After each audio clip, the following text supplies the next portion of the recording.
Grand final time, ladies. The fan club going up against washed up. Semis were a blast, especially the series between the fan club and the Vikings was absolutely stellar. If you have not seen that series, then move your ass to YouTube and check it out. That thing was absolutely epic, a fantastic best of 5. And that brings us now to the grand final, where we have one more best of 5. Now on the left side, the fan club with Henning on Rhaegar, Tai on Vala, Copenhagen on Chen.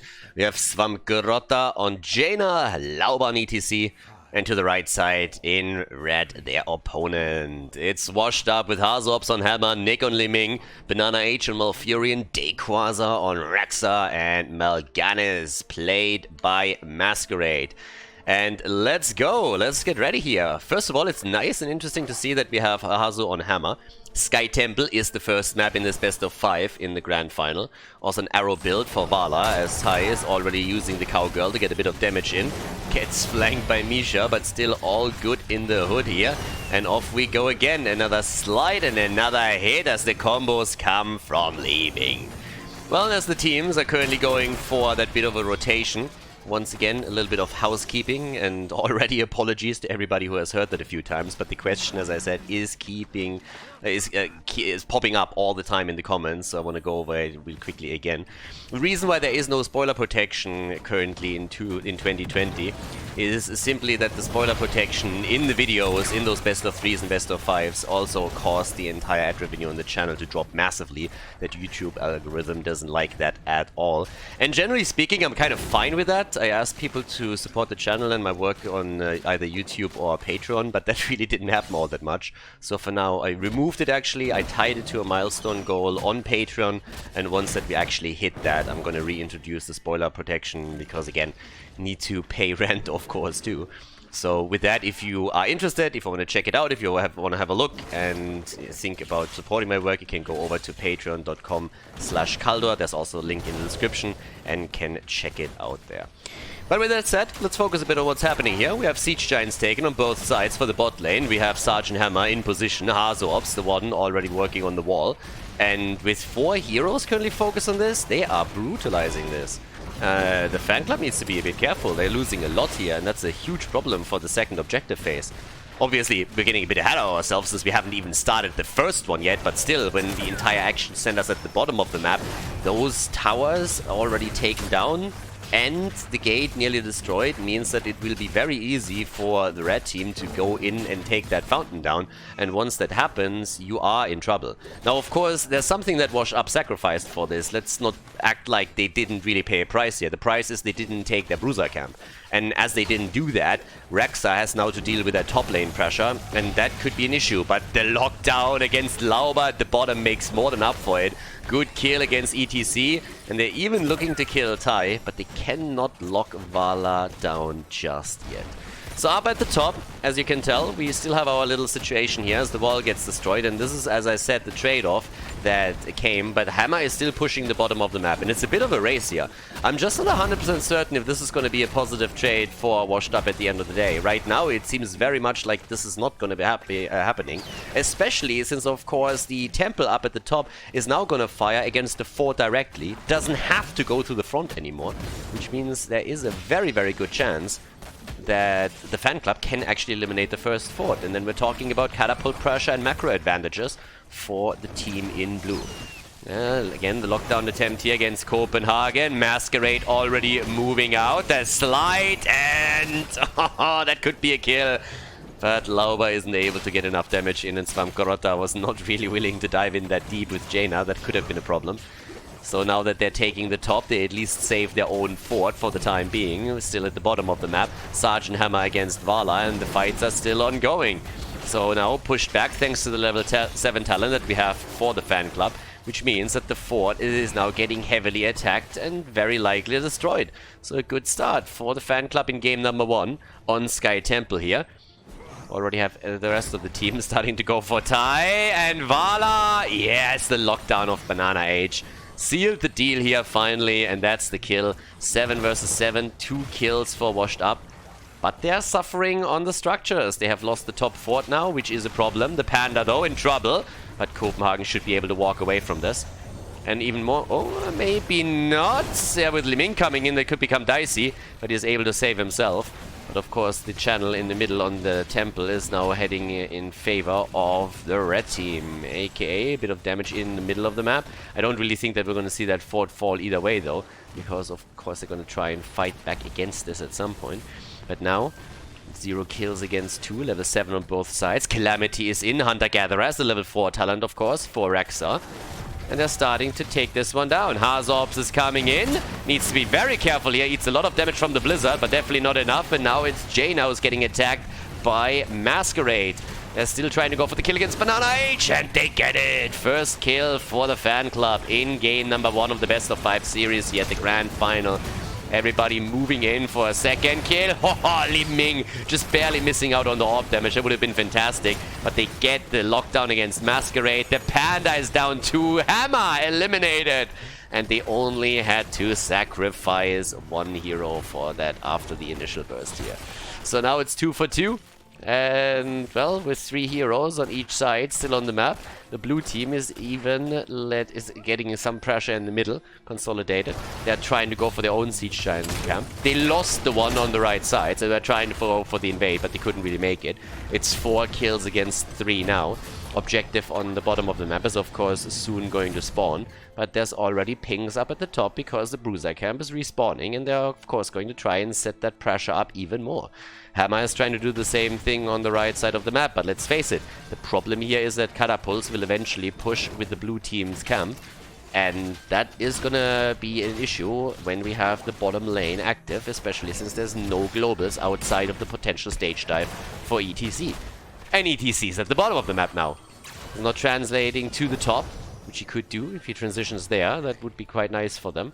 Unless, of course, which he goes Moshput, which he does. And now the question is what's happening around the bottom of the map. Can they get another shrine locked in? Camp is already traveling through. They took it early so that they can go down to the bottom, which they do right now. And with that, they're trying to aim for Masquerade here. Masquerade gets attacked, and yes, off we go. 10s on both sides.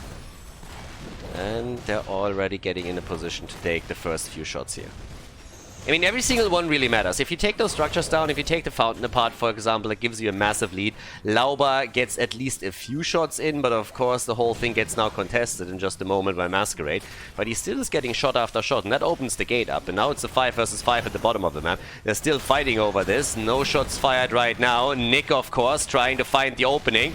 A sleep setup from Masquerade allows him to go for easy target practice here as he nearly connects with ETC.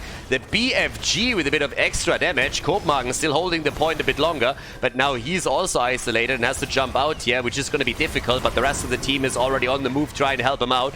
Of course, there's still the potential of a mosh pit.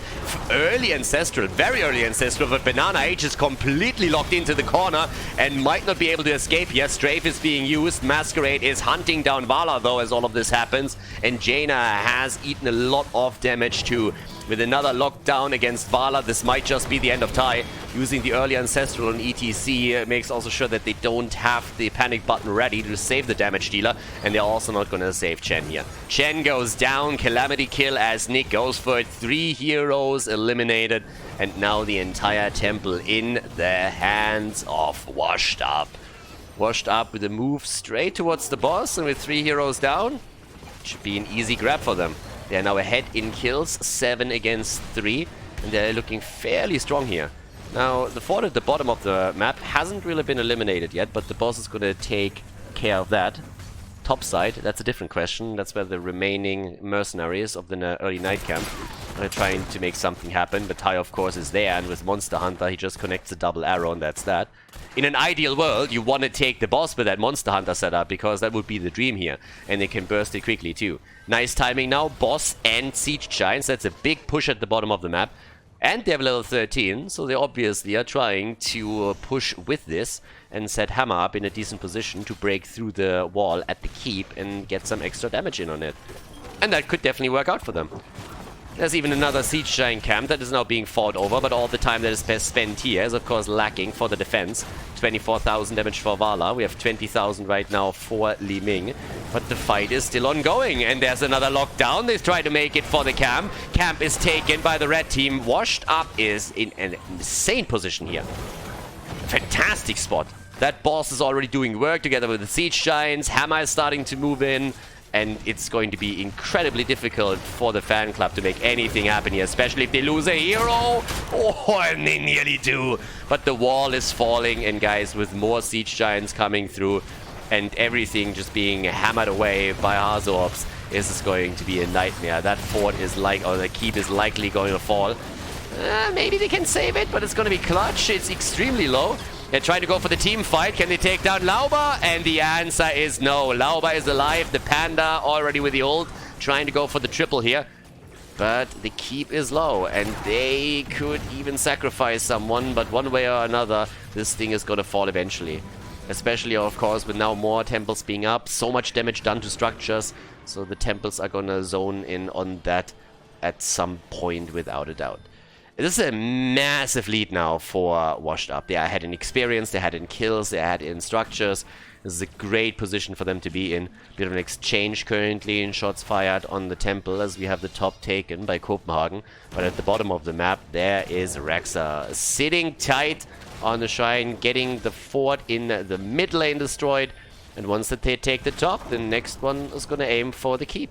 So we still have a little bit of a wraparound here. Of course, the team in blue needs to get some kills in, and they're currently trying to do exactly that. Quest is completed for Vala. That's a nice damage boost for for Tai. And they're trying to get the kill against Masquerade, and they might actually be able to get this. ETC is trying to keep him away from the rest of the team as much as he can, but Masquerade gets out. It's a clutch call as another arrow of Vala connects, but it is happening. Yeah, and down here, guys, this one is nearly down. I think Rexa is going to sacrifice himself now. Rexa is going to move in and is going to say, even if I die, screw it. He was able to take the top fort down with the help of those shots, and the remaining shots got fired onto the keep. But now he moves in, he gets the keep, and he's absolutely willing to die for this one. Again, totally worth it. There's a chance that he walks away from it, but that is absolutely worth it for him. So they come in, they take him down, but the keep is eliminated. All of the forts are gone. That's totally fine. Good trade for them. Need to make a sacrifice here. The sacrificial pawn. Double pawn with Misha in, but that's what it is. A little bit of left until 16 is there. And 16, of course, another big power spike that they're going to get, especially with Giant Killer on Sergeant Hammer being available. Now, the blue team is doing what they can to capitalize on the fact that they have a numeric advantage on the map. The 5 versus 4 in their favor allows them to invade aggressively the Siege Giant camp over here. But I don't really think that they're going to get too much done. Ooh, Strafe even being used. They are willing to commit to this one. The one thing that surprises me, or which would surprise me, is if the blue team would actually give them that fight. Yeah, if Lauber is able to lock him down, that would be the dream. But Masquerade gets away. I got dicey for just a second, because this is really a battle that you don't want to take if you're washed up. You're 1 hero down, since Rexa was still dead at the time. So you don't really want to fight this. Now that we're talking about level, 5 heroes against 5 and level 16 talents. That's a different story, because now Giant Killer is in, Mirror Ball 2, Feign Death, Blind as a Bat, and off we go. Up at the top, Rexa is... the camps are pushing in, which means that Chen has to deal with all of this. So they're losing even more structures. They're getting pretty much murdered here. Now, there is of course a chance to win a team fight and come back into this game, but so far, Washed Up has controlled all of this quite nicely, and since they are ahead in structures, that means that even trades on objectives, on temples, are now also working in Washed Up's favor. So the only thing that Washed Up has to do is play this safe, play this slow, play this disciplined, and not engage into any fights that they can't win or that are happening on bad territory for them. And for the fan club, the whole objective is force a fight. Force a fight, try and win it, because, as I said, you can't trade. It might be a battle over boss, honestly. At some point, once the boss is back up on the map, it might be a battle that's played there. There's the mosh pit though, there's the fight that they've been talking about, and they murder them. Oh, what a dream for the fan club. The double kill against Li Ming against Malfurion brings them back to business. And that was just fantastic. Doesn't get much better from their point of view. Now they go for Masquerade. All of a sudden, we're talking triple kill. The boss is up and can be taken. They have 2 temples on the map. This couldn't have gone any better. Laubers finds the one mosh pit that they need. And now with Tai and Vala, they can easily take the boss down. I mean, look how quickly those hit points fall as he connects the Monster Hunter twice. Chen is trying to hold the top for as long as he can for the rest of the team to finish the job and jump in. They don't want to lose any of those temple shots if they can prevent it from happening. They take Misha down, and this is just a nightmare for Washed Up now. They had such a good spot, and all of a sudden, it just turns against them. Now, Jaina will defend the bot lane. Rexa completes his quest. And it's time for the keeps to fall, or at least to take a huge beating here. Boss at the bottom of the map is currently left alone, pushes in solo, since both temples are taken. But the lead in experience now goes over to the blue team, and thanks to the, thanks to the temple at the bottom of the map also firing away, this is going to do a huge amount of damage one way or another. So the keep is already taking serious damage. It will fall. That is already guaranteed. The one in the middle is down to 50% HP. Actually, is that thing gonna fall? It might actually survive. That's gonna be clutch. Yep, it's actually surviving. Nice. So 2 keeps are nearly down, but they are level ahead now. 1 entire level. But with 7 kills against 7 kills, they are more than back to business. 45,000 damage for Vala. 39,000 for Sergeant Hammer. And top lane gets pressured by the camp, by the catapults. They're looking at a really, really decent setup now, with the one caveat that they are the ones that already lost the keep. So that's a bit of a downside. Yeah, they would love to get close enough to take this one down, but they're of course also looking for the fight now. Vala's already pushing out the bot lane. The ideal scenario would be a level 20 versus level 16 talent fight in favor of the fan club. That's what they are looking for. Whereas Washed Up, of course, is saying, boys, let's just play defensive. There's nothing on the map that they can take except for a few camps. Boss is not up for another 4 minutes. Objective isn't up at this point either, so we still have a little bit of time left. Let's try and defend here, not lose the keep, and, well, hold on for as long as we can to soak level 20 and Storm Talents. But Tai is already coming in. Keep is down, can't really save it. Now a potential rotation into the mid lane could help the fan club even more. And I don't think that Washed Up really wants to fight here. Unless they can get a snipe somehow, but they don't. They lose Misha. So Misha down for another couple of seconds. And of course now with Manticore and Farfly Quiver, that's a lot of damage against the front line. So Misha, Rexa, and also Mal'Ganis will have a problem with all of that. Another camp gets stolen. Nothing to be done about it. Rexa is getting the experience at the bottom of the map, and up here at the top they're going to get a bit more. It's going to come down to another fight, of course. But there is now a significant lead for the fan club, with them eliminating hit points at the mid keep and also at the top now starting to pressure some of those turrets. They are ahead in structures. They are the ones that are ahead in experience. After level 20, that doesn't really matter too much anymore. There's still stats advantages that are still kind of important, but the Storm Talent, of course, is the biggest deal. And it will be a more or less even fight over the temple in the middle.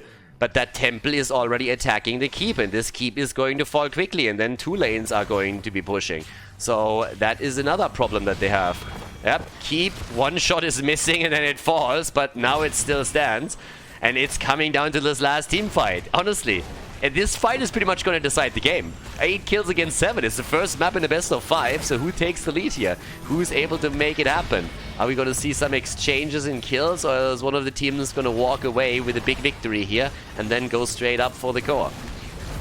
Tai is already trying to flank here. Misha is holding the line though. Azu in trouble, and the hammer gets annihilated. Yep, the anti-tank missiles that we see from Vala are just a little bit too much for the hammer to handle. So now Masquerade is also on the run, and ETC comes back onto the point. The keep has already fallen, and they are just on the run now. They lost one of their most important damage dealers, and Washed Up can now clean house. They can easily move up to the top. The entire wall has already been destroyed. The keep is going to fall, and with every single keep eliminated, it's pretty much a checkmate position you put your opponent in.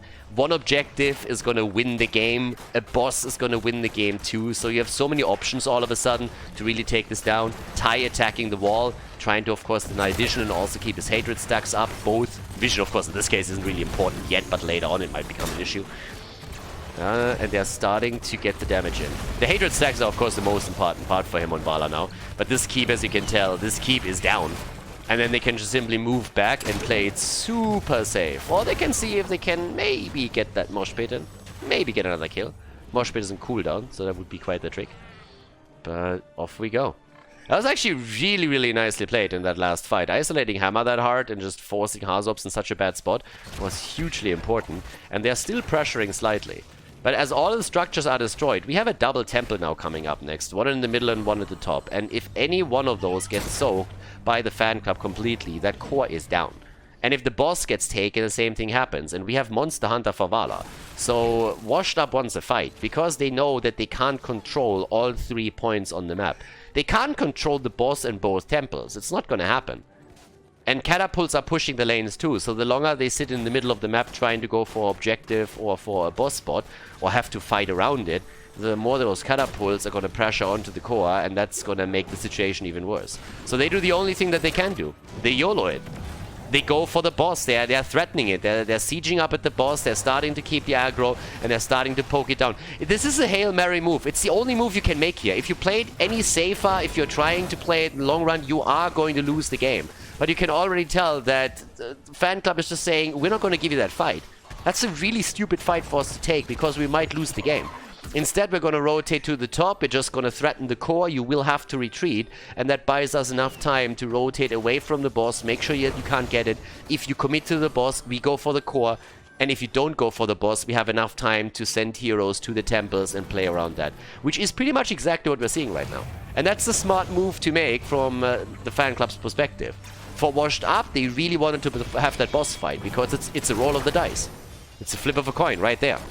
Now we have the Panda at the top, the rest in the middle, and the core is already falling. And as I said, they can't split themselves thinner. They need kills and they need them quickly, but the core is falling and there is just nothing that Washed Up can do. This is a checkmate position, nothing else. There is no correct move at this point.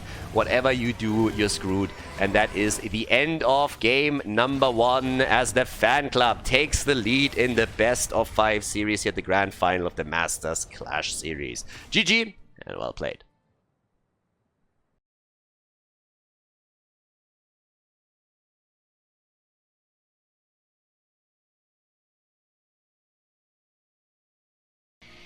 Game on! Game number 2, Towers of Doom. Laubers Fan Club is in the lead against Washed Up in the grand final. And on the left side, we have the blue team with Henning on Malfurion, Tai on Liming, Lauber on ETC, Svamkarotta on Alarak, and Copenhagen on Leoric. And on the right side of the map, Hazops on Thrall for Washed Up, Banana H on Rhaegar, Nick this time on Vala. And we have a true and tried old school combo, Blaze and Tyrael together for the layered defenses with Sanctification and the Bunker. Masquerade on Tyrael, Dequaza on Blaze. And, well, let's see if they can actually make that work here.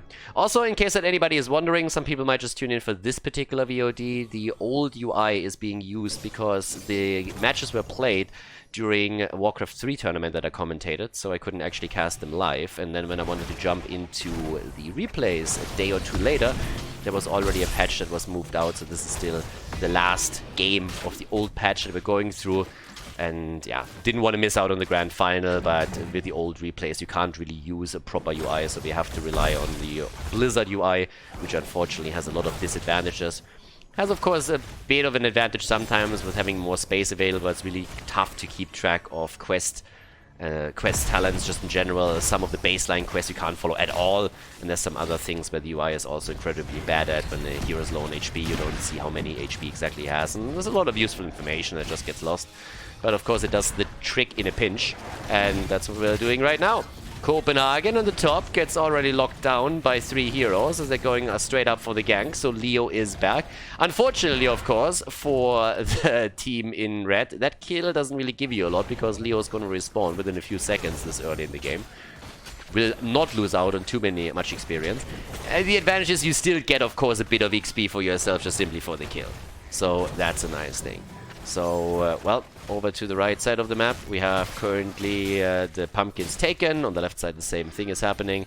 And up to the top, Leo is already back to business and is currently freezing the lane a little bit, just making sure that he doesn't have to wander out deep in order to make anything happen here. Bottom of the map, bit more aggression though. Echo of Elements on Thrall, by the way, so Hazu not going into any Crash Lightning variation or any of that shit. Instead, just playing it tight here. Arrow build again, and the lockdown attempt against Masquerade, who jumps out on Tyrael and is able to keep himself alive. Of course, for the fan club, it would be amazing to get a second win already. If you have a 2-0 lead in the best of 5, whew, you have a lot of momentum going for yourself. And this is always a map that can become a little bit weird. I mean, we had some of the most boring games in Heroes history on Towers of Doom, but also some of the most epic ones that were ever played in the game. The comeback potential on this map is absolutely insane. You just need to win one fight later on, and all the momentum that you can build up by claiming your opponent's structure is incredible. So there's definitely a lot that's going on the map usually when we're hitting that late game. But now with 1 kill against 0, we have the first triple altar phase already starting up. Top side, we should see the exchange between the bell towers. We'd be surprised if we don't see the 1-for-1 trade. And then normally the fight focuses onto the bottom of the map, where we have one single altar right over here. So, let's see if maybe someone can get... Oh, that would be a nice kill if they could get it, but I don't really think so. Not against Tyrael, not against someone that knows what he's doing here. Tyrael players that are on a high level have always fascinated me, by the way. I gotta admit straight up that I am such an insanely shit Tyrael. It honestly, I mean, there are no words in the English language to describe it. And for me, it's just trade value activated, baby. But if you see a really, really good Tyrael player, it is just music. It is fantastic and fascinating. And we've seen some incredible Tyrael players over the years, but it's pretty impressive. So let's see what exactly Masquerade can do here. And of course later on the Sanctification, plus in addition to that also the Bunker are great. For me it's just like I am a tank and I'm like, I have hit points, I'm engaging and I want to YOLO. Not quite that bad, but you get the idea. The aggression is usually there, you're the one who makes the engage. And if you try to do that with Tyrael a little bit too much, you oftentimes get punished, let's be honest about it. So yeah, you need to exactly know when and where. And it's not really a hero that has a lot of fun for me too, which of course are usually the heroes that you also don't want to play. Anyways, I digress. We have by now the Calamity picked up on Li Ming. Standard level 7, the level 7. Again, if you believe there's another level 7 talent for Li Ming, you're doing it wrong. Plain truth. There is no other Li Ming talent if you're interested in playing the strongest build with a hero and if your main goal is to win. Thrall also with the Ancestral Wrath, the same rules apply for that, and they are burning down ETC very quickly. Yeah, get the fuck off our pumpkin camp. That's ours. You have yours, we have ours. There's no discussion here. Goodbye. Altars activating again, and this time we have a double at the bottom of the map, so now we're talking about a potential fight. Alarak is of course now in too, and with Swamgota on one of his favorite heroes. There's a lot that they can do now with Lockdown. They have the pull into Malfurion's ult, they have Leo for slows. At level 10 abilities would be great to add a bit more spice to this entire thing, but over the second objective phase we're not going to get much of that. So already a little bit of a setup against Tyrael as he's jumping out, but Banana H is there and helps him out too. Quest is completed for Thrall, Frostwolf pack is in, and still a bit of a chase. Banana H dodges out on some of the damage, but not all of it. And Leo, in the meantime, has also taken towards the middle, is trying to get the channel through. Nobody interrupts, so Copenhagen gets 4 shots fired against the red team, and that brings a big lead for the fan club. ETC survives as Masquerade gets the bottom, so it's an even exchange. And by now we have 32 points against 28. Off we go. Level 10 abilities, that's the next step here. 2 kills against 0, 4 washed up. Team is of course eager to come back into the series now. They dominated their semifinal. They did a fantastic job there. They absolutely crushed their opponent. Whereas the series, as I mentioned previously, of the fan club against Crystal Gaming was an absolute nail biter. I mean, that game was insane. Now we're looking at level 10 abilities. That gives us also Mosh Pit again. No stage dive shenanigans in this game. Earthquake. There's the bunker. Sanctification is going to come in. And I would assume that for Nick we're going to see Strafe again. He loves to play with Strafe. Sometime... Oh, forced into the Reign of Vengeance. Alright, he has Leo against himself. And he also has Alarak, so he actually wants to go for the stun. Has an interrupt against Mosh Pit together with that too, so that plays a role here. Which oftentimes is something that Nick just disregards because he says like, yeah, well, I still want to have strafe, I still want to have the sheer damage output, but given the fact that they don't have too many interrupts against the Mosh Pit, I guess this time he felt really forced to use that already. They're making an attempt for Tai. There's the Earthquake, and Tenning with Tranquility keeps Tai alive, and what a kill! Tai with a Calamity kill, turning it here. Sanctification is in, at least they got the counter kill, but this all happens in a 5 versus 4. Leo isn't even here, and now he moves topside to push another wave out. And that could cost the red team some experience, and it definitely is. I mean, you can already tell that some of those experience globes are just disappearing here.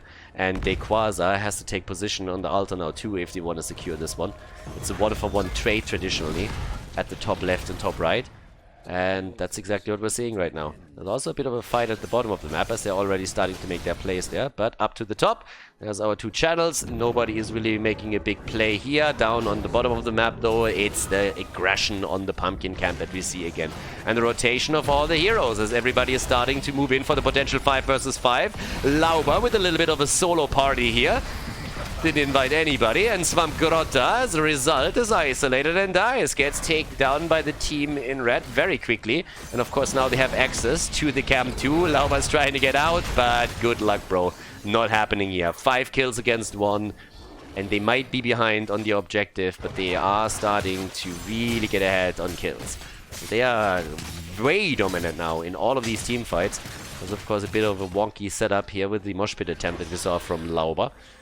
But now with level 13 talents close for the 2 teams, there's already the move down to the bottom of the map as they're trying to get their kills in. Yeah, breaking through the wall would be the first step here. Trying to grab the control over the bell tower would be the next one. And once you hold control over the bottom of the map, the bot lane, you are going to be in a very solid spot taking your opponent down here. So, let's see. Rotation currently also happening up into the middle. I mean, it's a bit of a slow one. They're not really playing it too aggressive now. It's always like these little spurs that we have, or fights breaking out over a camp mostly, more so than anything else, and the objective, of course, too. So now that we have a single altar on the map, this is really where things start to become a bit spicy. Since both teams have level 13 talents, that should be an even fight, and both should be eager to claim this one. And if the fan club loses out on the altar, it means that we have also identical points on the core. And of course the bot lane is open now, so there's always a chance. Good combo though against him. Nicely done. Uses the trade. Unstoppable and is able to move out. Copenhagen is barely getting out of this one. The problem is that he's now also incredibly low in HP. The channel is already happening. Masquerade. Trying to shield Banana Age. But Rega had to lose out on the channel. But this time they're gonna grab it. So now we're looking at 24 points for both teams on the core, but the fight isn't over yet. Tranquility has been used, but I think they're going to walk away from this one. Yeah, with Tranquility already up and Bunker being used, there's no real reason to fight for this anymore. Can just fall back. Play it easy for now. 24 against 24, so we now have on the points. We still have top side or in the middle of the map Blaze being busy. The blue team is starting to get very aggressive around the bottom of the map. Trying to go for Nick. Very early Ancestral. They're trying to keep him alive here. This time the party has started. And this time it might be a bit more successful. They're trying to get Nick destroyed though, but they can't quite. So that Mosh Pit didn't really do a whole lot. Outside of getting Nick out of the fight for a bit longer, and he is the main damage dealer for them. But as you can already tell, that fight continues, and it's Leo that falls. Leo is down, and now they might even have a chance to push through the bottom of the map and go for the bell tower themselves. The quest for Vala is completed. There's still pumpkin camps up, and thanks to Monster Hunter, Nick can of course take this very, very quickly. Doesn't even commit that heavily to any arrow setup. The rest of the team is moving in too. The problem is if you always go for a double arrow lineup here, you are losing out on a lot of mana. And that might be a problem. Another problem is that Thrall is actually down. Oh, the Entomb! The double kill, the triple kill! And Li Ming is absolutely murdering them. Holy shit. Li Ming with the big boy plays here. Now all of a sudden 40,000 damage. Look at that gap in damage, by the way. Yep, bot lane seems like Tai can also now take that bell tower. Guys, this is a disaster. That's 3 altars coming up on the map. And with this setup, it could very well be that we're seeing 2, maybe even 3 altars taken by the fan club. They have a level 60 now. This is rough. That's at least 10 points off the core. That is really tricky now. Henning is on the channel, top left. Leo, that's 10 points off the core, right there. Dequaza gets a channel too, but it's of course only 10, not more than that. Boom, first salvo, second salvo is coming in. And now we have 21 against 14 points and a pumpkin camp pushing through the bottom of the map where the bell tower is still controlled. Fantastic setup. Tai just popping off on Li Ming. Getting all those kills connected. Incredible sick play here by him. Yeah, well, now they're escorting this through. Gets the kill against Vala. And 3 shots are fired as the pumpkins make it through. Oh my god. 6 kills against 6. And it's 11 points against 21 on the core. Laubers fan club. Yeah, they are always fighting these insane battles with Washed Up. It's always a pleasure. I mean, last year in particular, we had so many insane matches between the two teams. And they, of course, also played the grand final then of Division S Season 1 in the playoffs. And yeah, Washed Up walked away with the victory, but it's always a bit of a toss when you have those two teams going up against each other. And in this first qualifier for the Masters Clash series, it honestly seems like the fan club has a bit of an edge now. They have taken the first victory on map 1. Now they are looking very good on the second map. We have the level 16 talents, by the way, now the Synergy with the level 4 talent on Thrall and his 16 going for even more damage against the front line. Nice grab on the boss. In case that you're curious why that wasn't contested, one of the reasons is that you just deem the bot lane control to be more important. Seething Hatred on level 16 for Vala, by the way, so no Manticore setup this time. Not against this lineup. At the top, also, Pumpkins moving in, putting more pressure onto another bell tower. Bell tower control is everything. If you start losing even more after you already lost the bot lane, then you're in trouble. It's all about the altar now. They're trying to get the quick kill against ETC, but unsuccessful. Sanctification is out.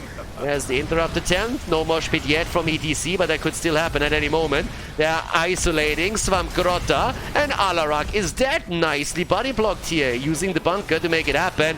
And it's party time. Nick doesn't have another charge for the interrupt. 3 heroes are in. They get some damage through, but it's not enough, and it's still a 4 versus 5. But can they kill Dequaza?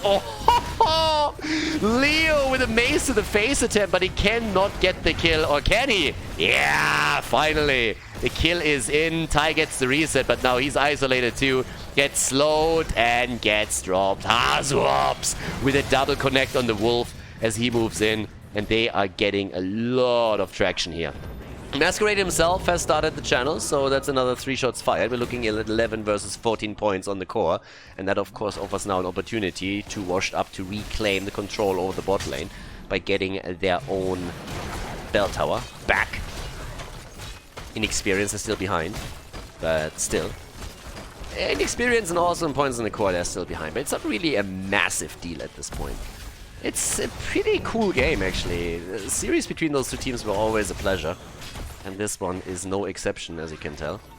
Henning and Lauber, they're all wrapping around now down to the bottom after they took their own camp. Of course, tempted to see if they can maybe sneak another one away.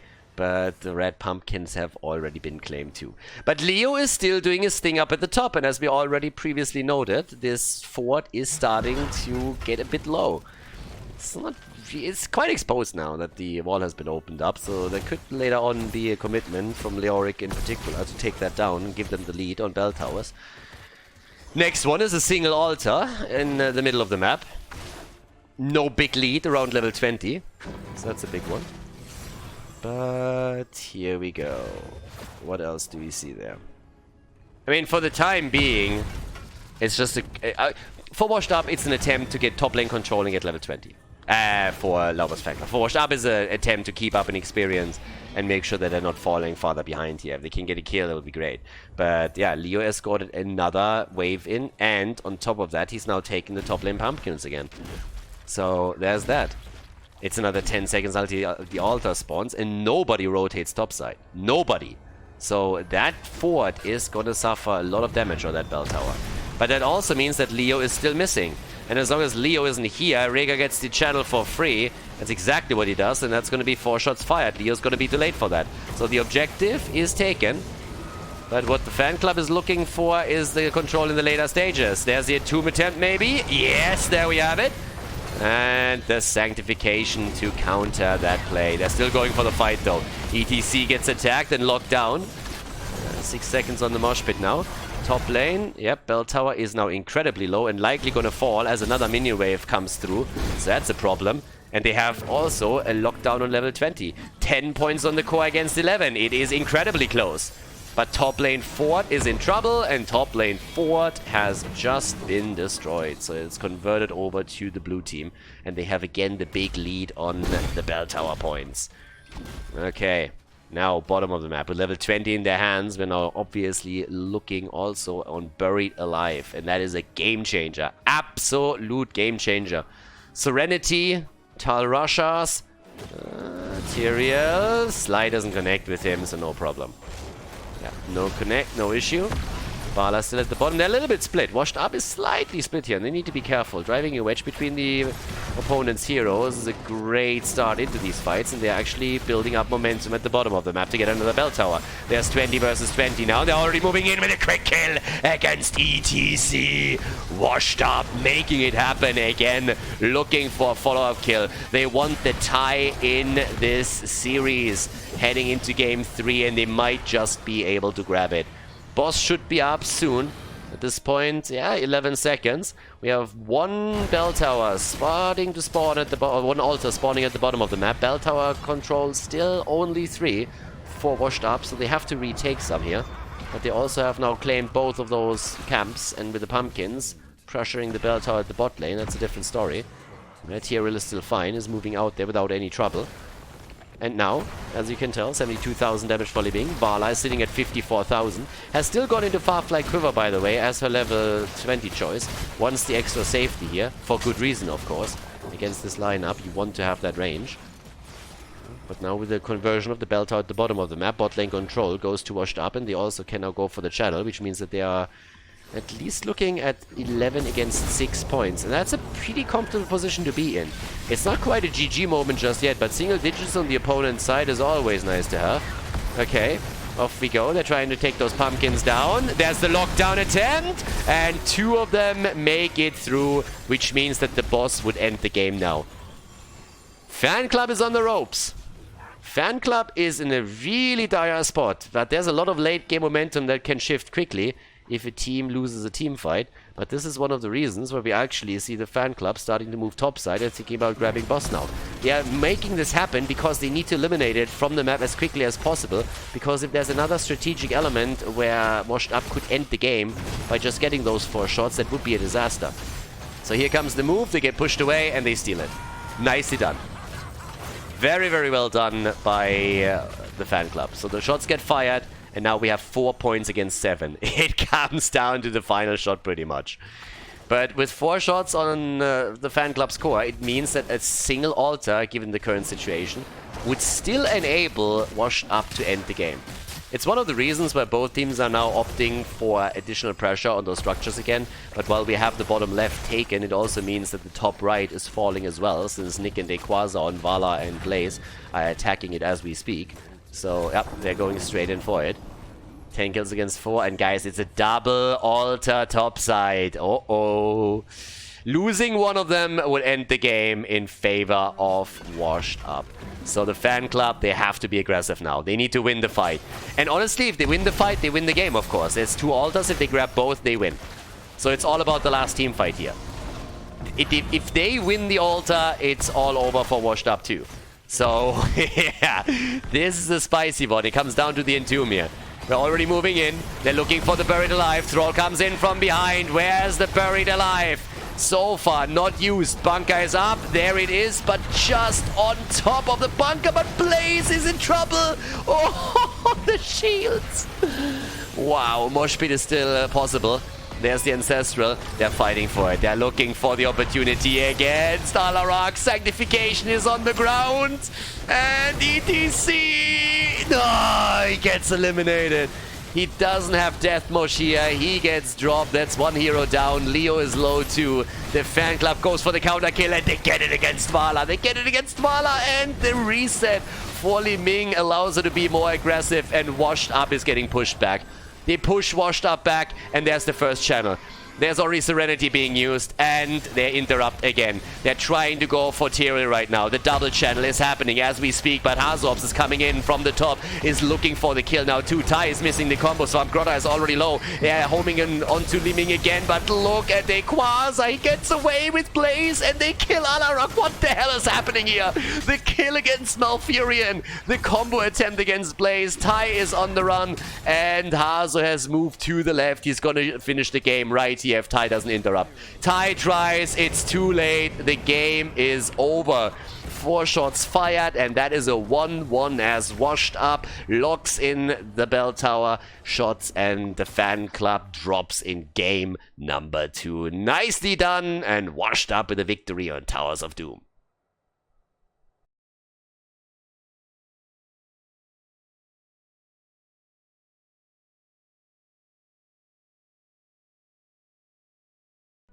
Game number 3, the best of 5 series is tied. The 1-1 after Washed Up took the victory on the second map, Towers of Doom. Now on Battlefield of Eternity, and on the left side of the map we have Henning on Rhaegar for the Fanclub, Grotha on Jaina, double mage actually, with Tai on Li Ming, Lauber on Muradin, and Copenhagen on Chen.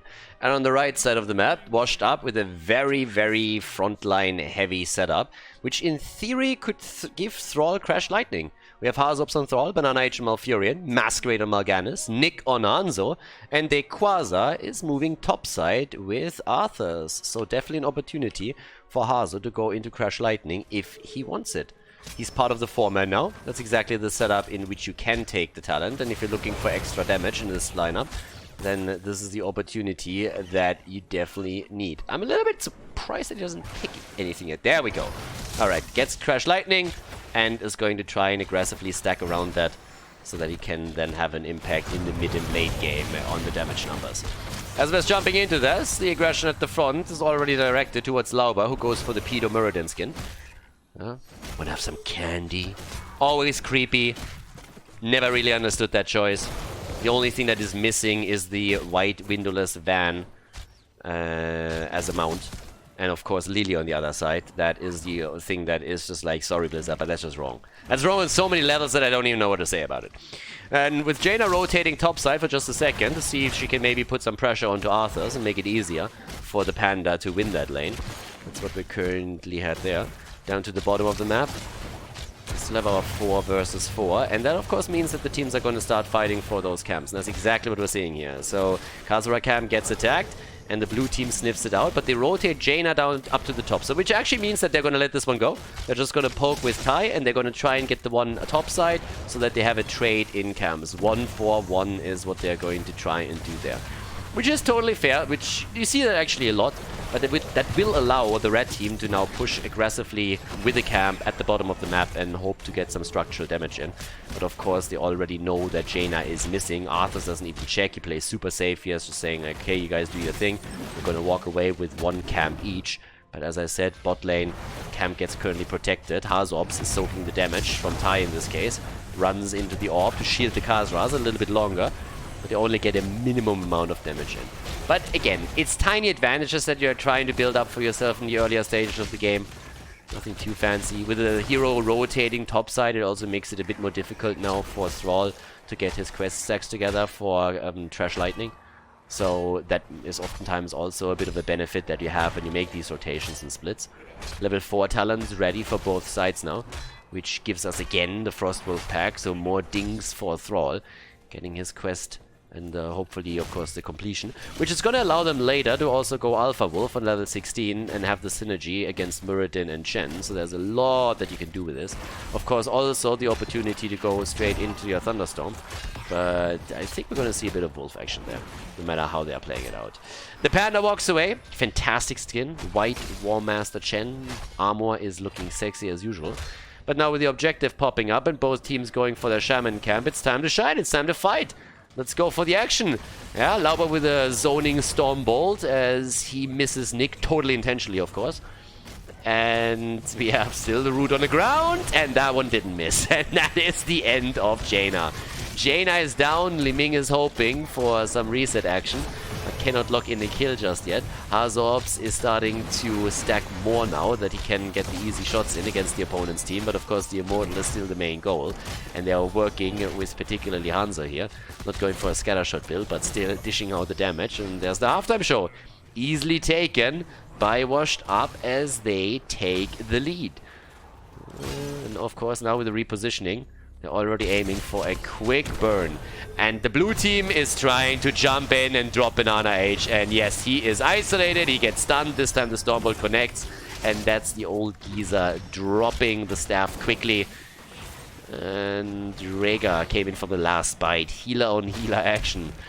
And now with 1 kill against 1, there's a bit of an opportunity for the blue team to drop the opponent's Immortal slightly. I don't think that they're going to be able to win the entire thing, but if you can just limit the damage that can be done with the first one, that's already a win. Prevent the first fort from falling. That's oftentimes what it's all about. And they do a fantastic job. I mean, just look at that shield. It's not really all that big. That's like, what is that, 10%? Roughly? A little bit less? So it's a great move that we've just seen from the blue team to reduce that as much as they can. Objective travel spot side, and that's where they're going to set up the defense now. Lauber, on the other hand, goes in for a more aggressive build. Didn't go in for the second proc on the Thunderclap on level 4 to synergize with healing static on level 13. So instead it's like the single target damage that he's looking at. If he can jump in aggressively and focus on a single target with a good Storm Bolt and then some clap action, he will be able to get solid damage in. With level 7, we also have again the Ancestral Wrath. Jump into the back. There's already the damage output right there, but they're trying to go for the kill and they couldn't get it this time.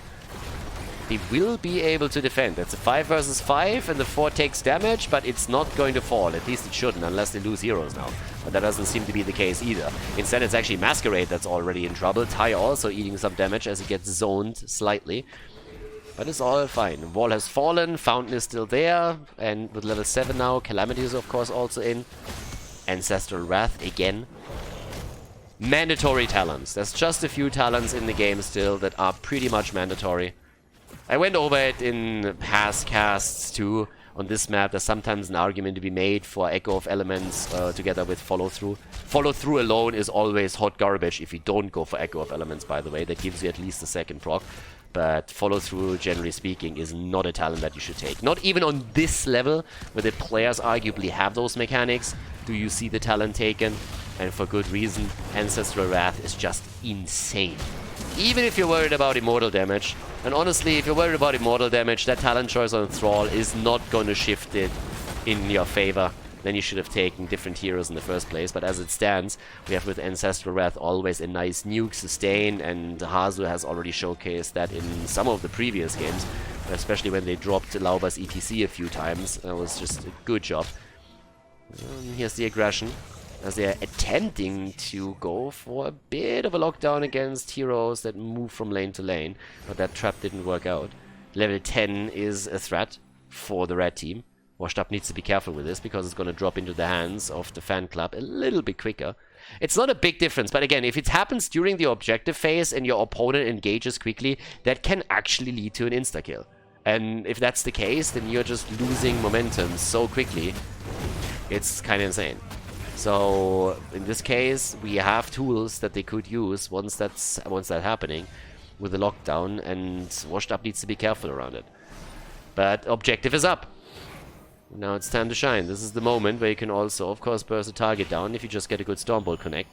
If Jaina and Li Ming are close. Double Mage is not really the normal setup that you would go for, but it also allows you to get insane amounts of damage in with a burst. But you need a setup for it.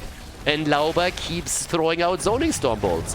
So as long as he doesn't hit those targets, or as long as he's getting juked out, that's not happening. With level 10, they immediately go for the aggression instead, though.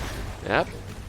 Get some damage in, but it's not enough just yet. Arrow comes through, and Li Ming in trouble. Gets cleansed, but Jaina gets left alone. If you ever wondered who Rhaegar prefers, blondes or brunettes, now there you have your answer. He completely ignores Jaina, lets her die, and saves Li Ming. I mean, honestly, with that outfit, I don't really blame him. Rhaegar was always a dog, but still, now we have proof. 3 kills against 1, so Washed Up has taken the lead here on the objective. On objective number 2, they already won the first one.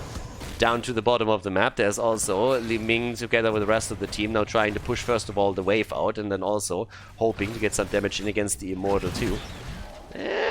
Masquerade, he should be fine here. Thrall has dealt with the top lane. And now that we have both teams still with level 10 abilities, it also means that the Panda can of course go for his own ult and try and jump into the back line to, for example, drop Banana H, which is probably what he's going to attempt to do. Yeah, well, there we have already a bit of a setup. But everybody is still wrapping around here, trying to go for the Immortal, trying to make a bit of a play. The Quasar is taking the Water Elemental down, and everybody is still playing it calm and collected, incredibly disciplined. The blue team has now started to defend. They're only sending a few of the mages over to the left to get some damage in, and they do. Here comes the Panda action, as the Pandas are getting locked down right away, but they look for kills, of course. And that's where Tai comes in again. Gets some Calamity damage onto Masquerade and Mal'Ganis, but not enough. Ancestral keeps Mirrodin in play, and there's the kill against Malfurion and against Arthas as the Pandas dive deep for the kills, and the front line evaporates. The Immortal is incredibly low, though, and if Nick and Hazu can poke a bit more, they might still be able to grab it here. 2 heroes, 3 heroes on the left, but it's going to be clutch. It's going to be really clutch. I mean, just look at this. Svamgrotta has moved to the right side to see if they can maybe get another kill in, but oh, Masquerade! He wants it, and he doesn't get it. There's the kill. The blue team gets the Immortal, and they get a follow-up kill as they take Mal'Ganis down. Holy shit. That was close. That was really close. And now the fan club has an advantage in experience, in kills, and have an Immortal moving to the bottom of the map, which even without shields, I mean, pretty much that's no shields, should allow them to get the fort. Since Mal'Ganis isn't here yet, this should be the first fort of the game that falls. Mirrodin comes in, hits the Storm Bolt, and Banana H needs to use Nature's Cure to make sure that there's no kill. That's the fort destroyed. And nearly level 13 now for the blue team. So, yeah, well done. Damage output. Thrall on 17,000 with the Crash Lightning. 22,000 for Hanzo. We currently have 22,000 also for Li Ming. Jaina with only 12k, by the way. Just to give you a bit of an idea on the stacks on the Trash Lightning, we currently have 13 for Hazu. Not really too much. 16 stacks also for Mirrodin. So, yeah, he needs to work on that too. Gets one. Jumps out, gets cleansed, and gets away. The wolf still connects, but doesn't matter. The camp, though, is stolen. So the camp is taken away from them. Well, it's 13 that they really want here. Oh, and Masquerade finds Li Ming, but there's nobody to follow this up. And he actually gets slowed down. And there's the Water Element, there's the Storm Bolt, and Masquerade is in trouble. Masquerade is in what we call in professional circles deep shit. So now he gets locked down again, and that should be a kill eventually. I mean, he can run a little bit, but he's obviously going to fall here. In this case, it's actually Jaina that seals the deal. We have the triple Panda starting to jump onto Nick in an attempt to drop a second hero.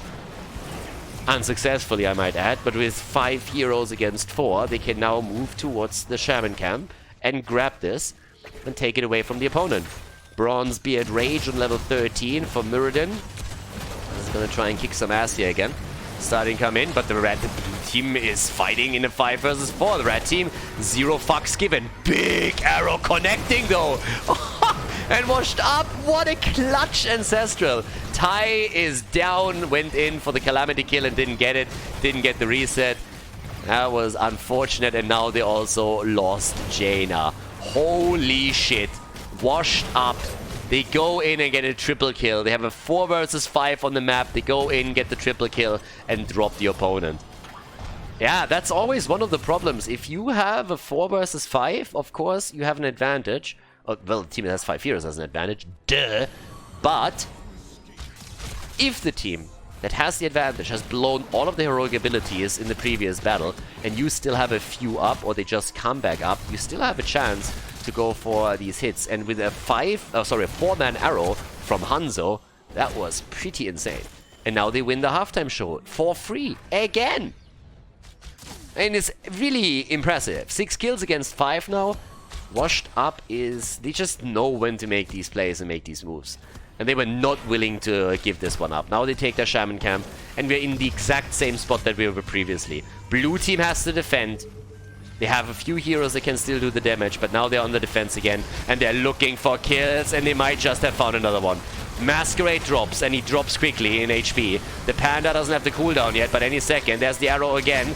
Nature's Cure this time was ready though too, and that's another problem. But all of a sudden, we're seeing the Fanclub jumping in deep for a kill, and they're getting it. Arthur's dies. They're looking for more. Wave of Force nearly granted them another kill.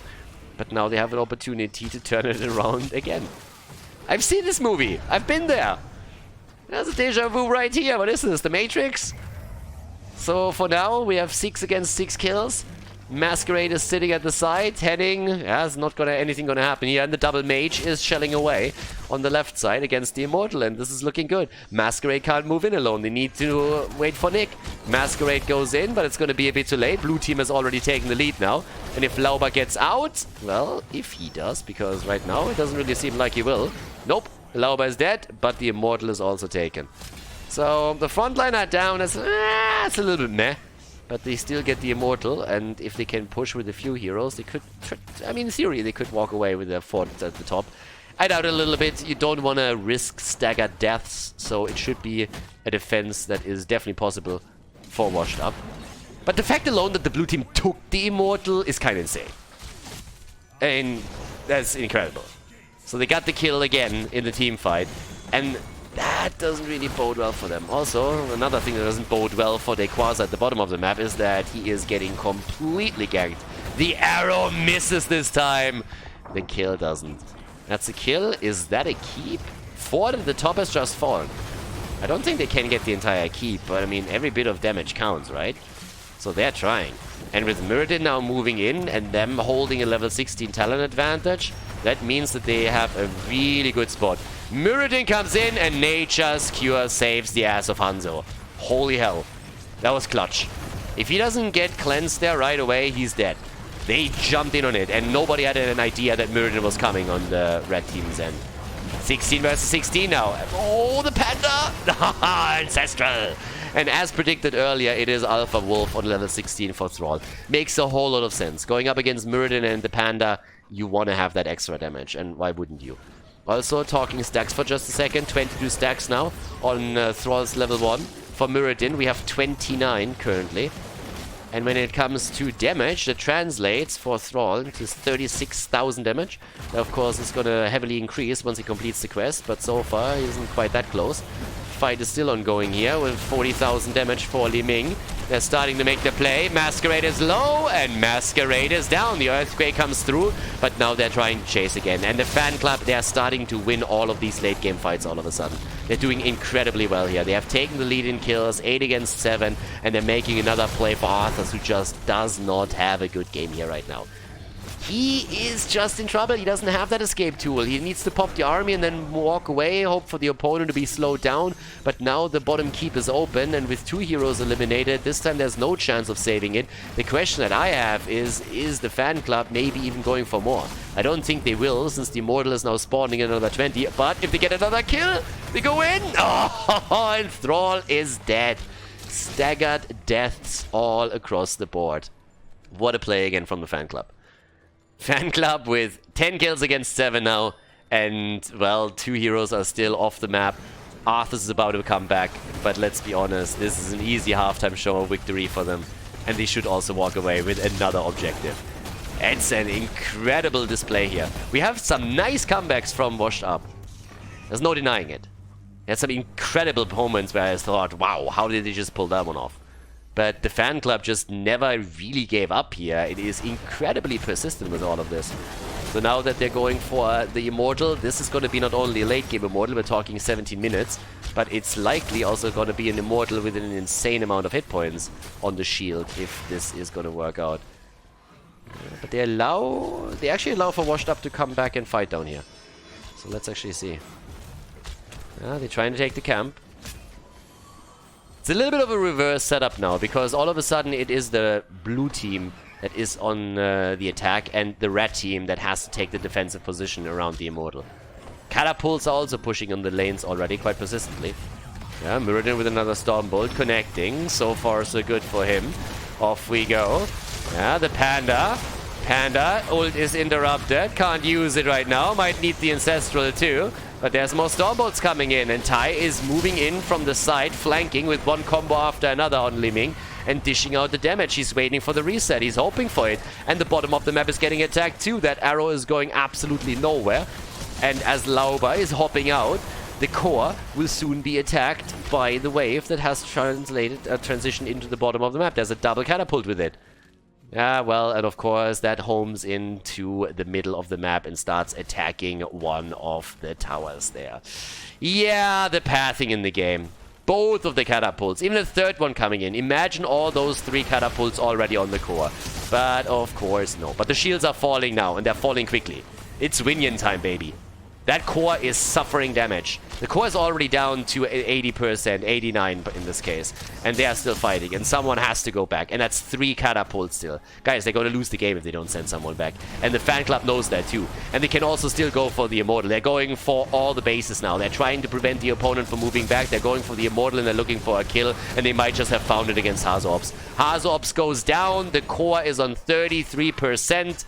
And another shot gets nearly fired. But this is backdoor territory. Even without the Immortal, you can already just make the play here. They can go down to the bottom of the map and just simply crush through it. And this is exactly what they're doing. They don't even need level 20 talents for that. They are half a level away from Storm talents, but the Winions have absolutely obliterated them. And they just can buy a bit of time here. Immortal at the top is going to shred that keep to... Oh, well. There we have the arrow. Okay, this time it connects. Down here, Masquerade, can they look for the kill? They're trying to find it. Yeah, another Stormbolt would actually mean the end of Banana Age, but they're still zoning the backline here. Tai is alive, and while all of this happens, the Immortal is crushing through the keep and will then move on to the core. This is pretty much unwinnable. This would be an insane defense. If they can pull this off, this would be absolutely incredible, but I don't think there's a chance for it to happen. The keep is down. Keep topside is down. Now it's only the core that's left. And they're trying to defend somehow in this 5 versus 5 here, but it's nearly impossible. It is impossible. Let's just face it. That Immortal is going to murder them now. The quest gets completed by Thrall, but it's too late. 20 minutes in. There's just no denying it. This is a lead in the best of 5 series for the fan club. The core is down, and that is a 2-1 lead as the fan club takes the victory in Battlefield of Eternity, and we are heading into game number 4.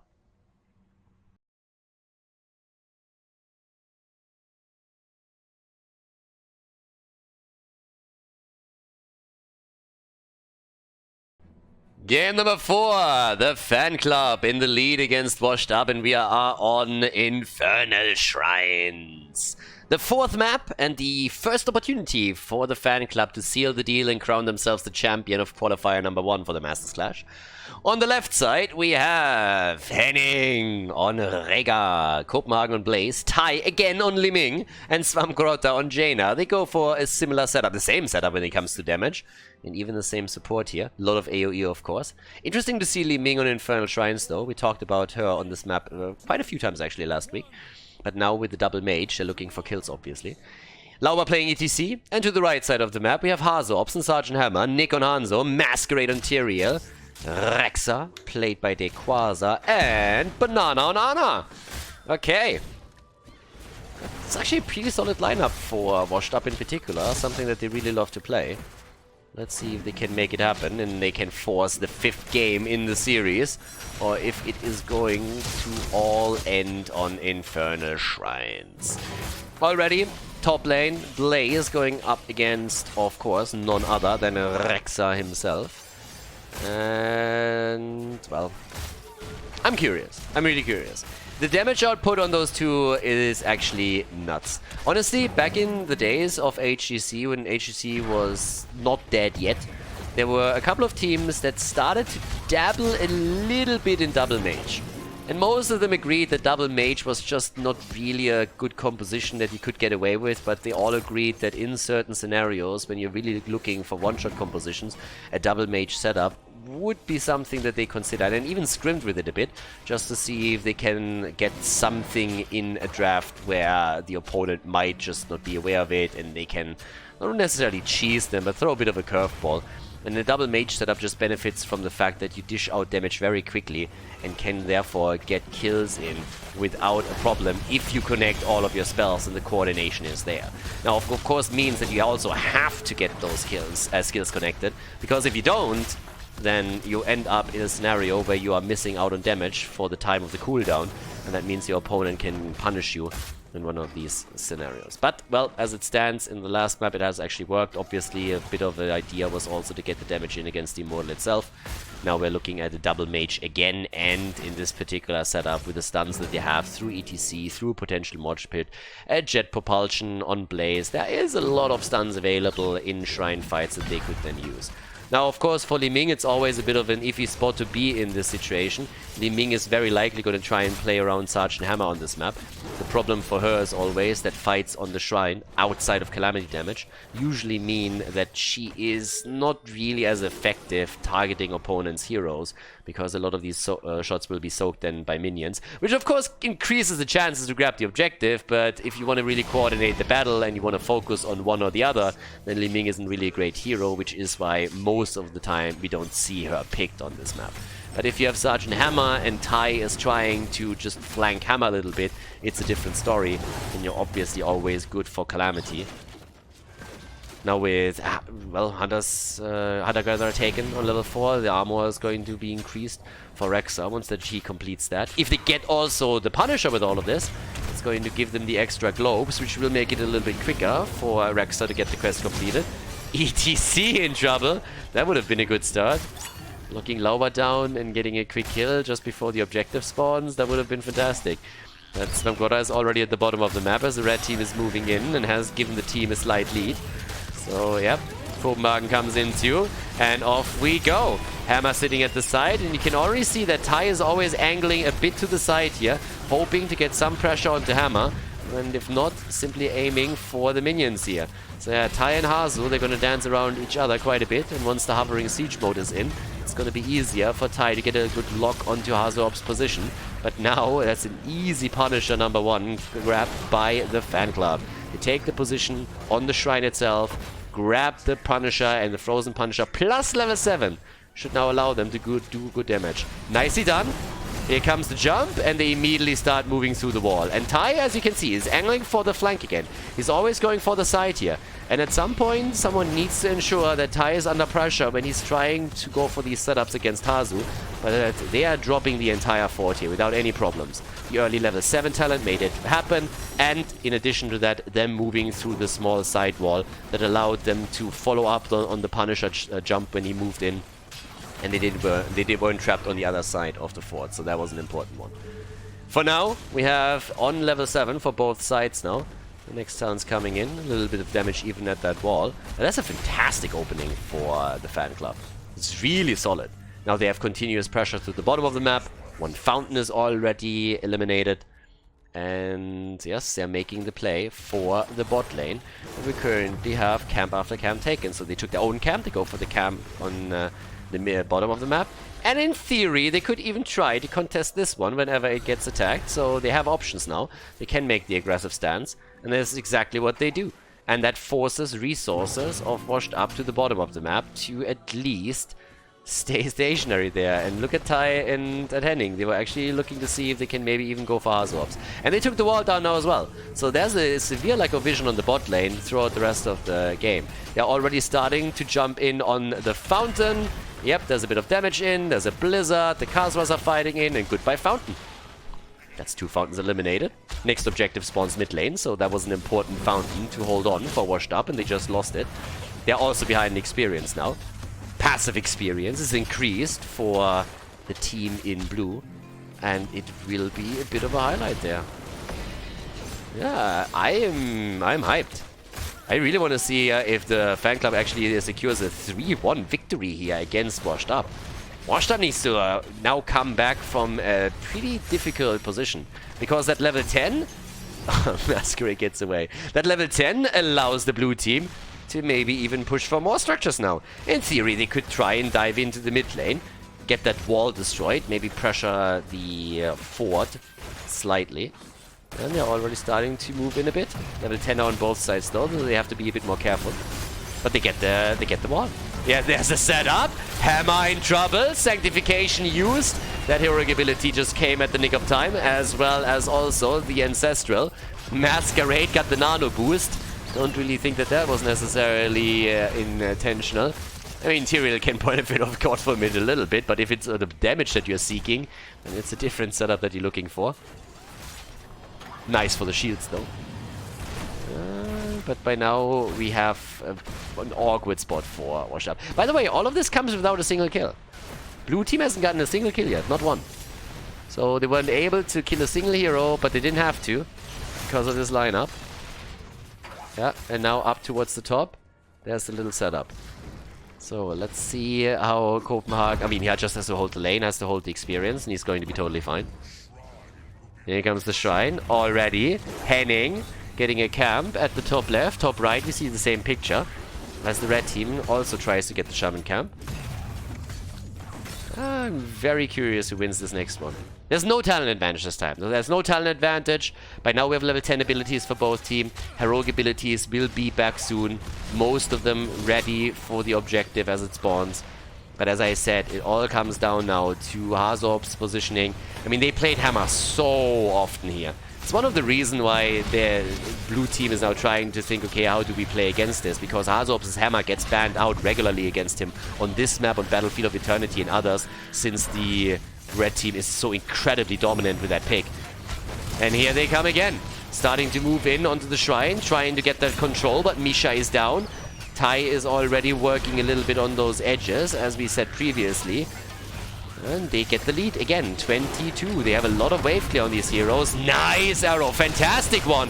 And the Ancestral is there. The BFG does not secure the kill as Tai gets healed by Rhaegar, and they're now turning it. Calamity kill against Rexa, and they're going for more. This time, the nano boost on Hanzo. Ana is about to fall, though. She is trying, and Hazorps actually helps her to survive. Wow.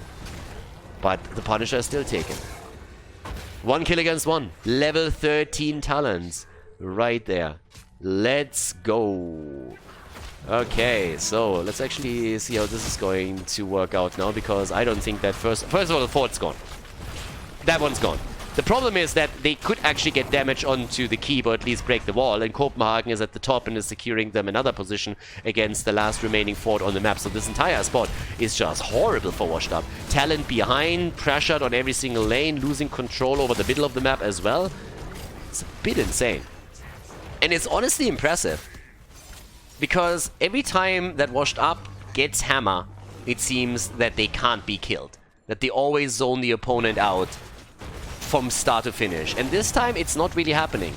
There's so much pressure right now on that Shrine. There's a lot of AoE with the Lightning Shield, with Blaze, and his oil spill. I mean, Greenpeace isn't going to be very happy about it, and AOC is already bitching, but everybody else is really happy that Hammer comes in, spills the oil, and sets it on fire. CO2 be damned. Then you have also the Blizzard of Jaina, and there's so much AoE that they have an easy shot at the Immortal, and as long as at the Punisher, and as long as we are not seeing anybody killed on the blue team side, I don't think there's any problem for them to grab the next objective too. So of course the top fort now falls. And it was a nice attempt in the last fight as well, if you think about it. The arrow from Hanzo was great, then the follow-up with the BFG, but Henning reacted just too quickly and had the Ancestral out before anyone could go for Liming. If Tai falls here, it's a different story, but the fact of the matter is that he just didn't. Now we have another little fight happening. But look at that damage output. 8,000 only for Jaina on heroes, but it's the 59,000 and all the AoE damage on the objective that really seals it for her. Svamgrotta riding style on the money pick. They take that wall. Arrow dodged out by Tai, and that did just shut down the entire attempt. It was a good idea. Initiate, try and get the flank, try and get the kill, but it doesn't quite work out. Hammer at 19,000 damage. But they are getting more and more aggressive now. The Fanclub, that is. They're doing exactly what they need to do. They have a dominant position right now, and they're starting to push it. They want the best of 5. They want the victory here, of course. They want to ensure that this is the last game. Against Washed Up, and you have a lead, you never really want to fall into a position where you have to play another map against them. This team is just way too good. These teams have been going against each other ever since HGC fell. And it is insane. I mean, it's really going blow for blow every time we see them face off in a series. So the Fanclub knows exactly that they need to seal it now when they are ahead. And they don't want to go up against their opponent in a 5th map because anything can happen there. And they know this perfectly. Now it's 16 against 15, 1 against 1 in kills, but the extra talent is off a huge advantage. And again, next shrine spawns at the bottom. There's still an entire wall. There's a fountain for the Fanclub. There's one in the middle. And for Washed Up, we have nothing. They have no fallback option. They have one shot at the fight, and that's it. And if that does not yield results, then they're in trouble. In real trouble. So currently, Swamp sitting already in the position down here. It's double checking the bushes, the rest of the team pushes in, but for Washed Up it's all about level 16. It's really just get that talent. Get the talent as quickly as you can and play around it. But the lead is already there, 16 versus 16. Now we have Giant Killer. That might be the one tool that we need to turn this around. Giant Killer is crazy for the pokes. Masquerade is jumping in, but a big lead on the stacks. 19, 20 already. Oil spill in, just as we are talking about it. Yeah, and a bit of damage against Sergeant Hammer. Anna sitting far in the back, trying to keep everybody alive. The arrow gets dodged. And the BFG does not enough damage to seriously threaten Swamp. And guys, they are so far ahead. They take another one. It's an Arcane Punisher and they're going to grab it. Yeah, their position on the shrine is insane with this. They have the AoE, they have the heroes, they have the sustain, and yeah, they're making the plays, and they're even in this case now going for an additional, they're not only going for one, they're actually going for every single camp before they take the Punisher, at least they're trying to. I don't think they can grab this one. Yeah, Washed Up came in and said, like, you gotta be fucking kidding us, right? Like, yeah, that ain't happening. You're not getting all 3 of them. If you guys don't take that Punisher, then we are going to at least deny you some of those camps. But they at least get 2. And now the Arcane Punisher is taken. Now the camp at the bottom, of course, has to be eliminated, but there's still 2 pushing through the middle of the map, so that's also a bit of a nuisance and could lead to the keep taking damage, especially since that wall has been destroyed. Hanzo is trying to mitigate the problem by moving in. And this is gonna hurt.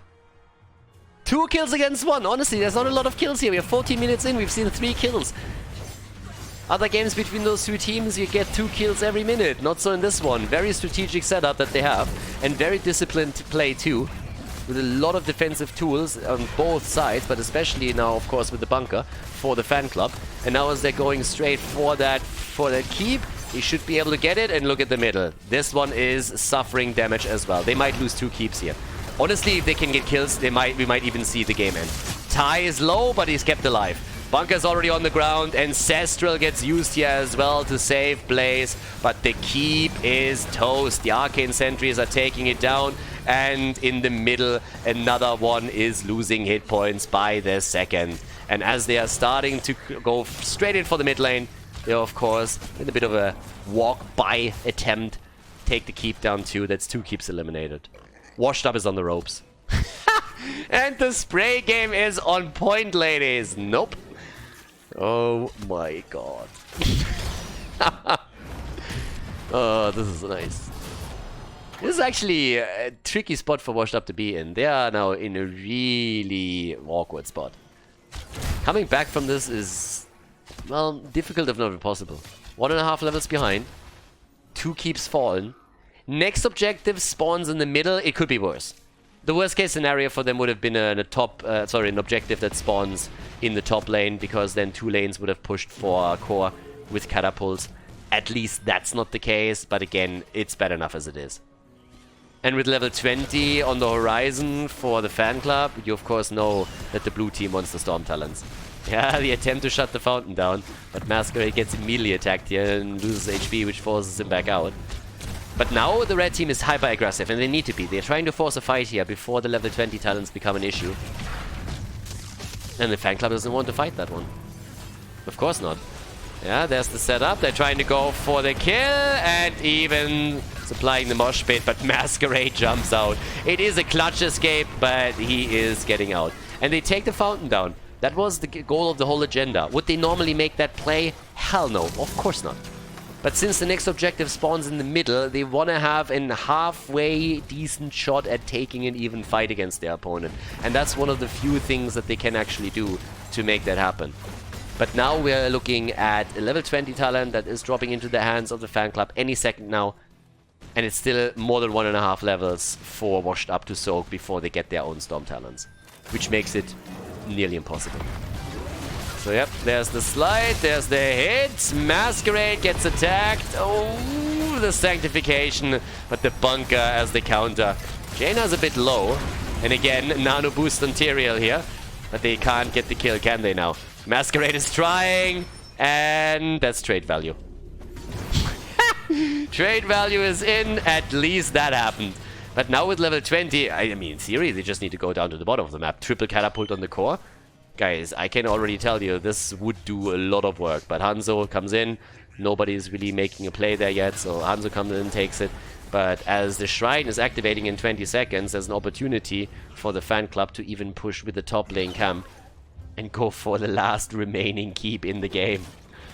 Tyrael is dead. But they don't even have to here. They can just fall back and say like, well, you deal with those shamans, we deal with this. The problem is the following. If they actually push in with this and try to get the keep, let's say they don't get the keep. By the time that they move back onto the shrine, Washed Up has level 20. So that's what you try to avoid here. You want to force them into a fight on 20 on the shrine, not anywhere else. So there's a free lead now. But 20 is going to be reached eventually for Washed Up. Hanzo is sitting in the middle of the map and taking minions down in order to accomplish that goal. So that would bring them a little bit closer to this. We have a 5 versus 5 in just a moment. Jaina has still a little bit of travel time to do. Tyrael, on the other hand, is already here. So the blue team needs to wait for Jaina, but they're heavily ahead. 27 stacks on the objective already as is. Hazu and his boys, they're catching up. But Washed Up is still in an awkward spot. Liming gets chased by Tyrael, but gets away, and that's a problem. 31 against 26 points now. They could still make the move in. Yeah, if they want, then this is the moment. This is the time to shine. Tai goes down, gets dropped, but the mosh pit connects. Is there a counter kill? Hanzo! Oh, the Sanctification is perfect. Fortified bunker, on the other hand, is already used. The jet propulsion connects again, and Tyrael got nano boosted again as the Frozen Punisher is claimed by the fan club. They have a 4 versus 5. But they have the Punisher. And now the Punisher comes in for a bit of a jump, gets a little bit baited across the map, but they are now moving through the middle in an attempt to go for the core. And that's not the only thing that goes for the core. There's currently another 3 catapults pushing through the bottom. Quasar is trying to take them down, but Svamgota is already saying like, no. Leave those alone. We need those catapults. 1 down, 2 down. Locked down against Quasar. And Feign Death saves him for now, but the Punisher is jumping in with all of this. Jaina is in a bit of trouble, maybe. Komang doesn't look too hot either, and he actually goes down as the B-steps are coming in. But the shields are falling. Jaina is dead. Rhaegar is down. The hammer is not getting hammered, at least not this time. But as you can tell, there's the sleep, and the Punisher shows no mercy. Lauber with the attacks, and this is it. Victory for Laubers fan club, as they take the win on Infernal Shrines. They crown themselves the champion of Qualifier #1 for the Masterclash series with a 3-1 over Washed Up. GG and well played as the fan club secures the W.